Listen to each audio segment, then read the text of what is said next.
students, and welcome to week 5 in online general psychology.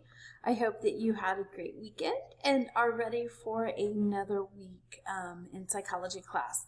So this week we are covering chapter 3, which is the biological foundations of behavior. Now this chapter is pretty comprehensive in what it covers in terms of the biological foundations.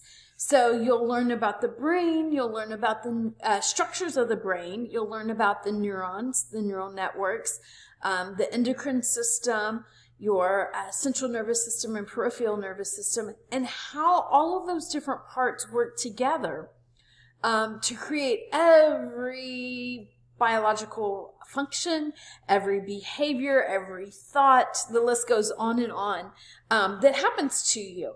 And so it really is going to start setting the groundwork for you to understand how our brains are involved in psychology.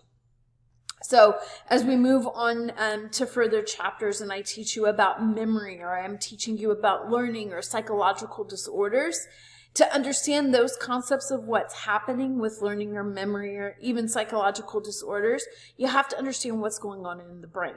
So this chapter is, if you love science and you love anatomy and physiology, this chapter is going to be really in your interest field. And if you're not one that tends to be extremely interested in there, please note the importance of understanding the brain and the physiology for the rest of the chapter. I know a lot of times I have students say, I'm taking psychology, not anatomy, so why are you teaching so much biology?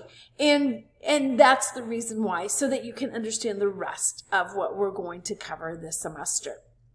So I hope you enjoy learning about the brain and the functions of the brain and our overall physiology. So this week you'll have your, here's the chapter 3 PowerPoint. You will have a Connect assignment over stress and your brain. And then of course your quiz number 3 for this chapter. So make sure that you read this chapter slowly and you really gain all the insights into what's going on in our brain. I hope you really enjoy what you learn from this chapter. Have a great week, and as always, if there's anything I can do for you, do not hesitate to reach out.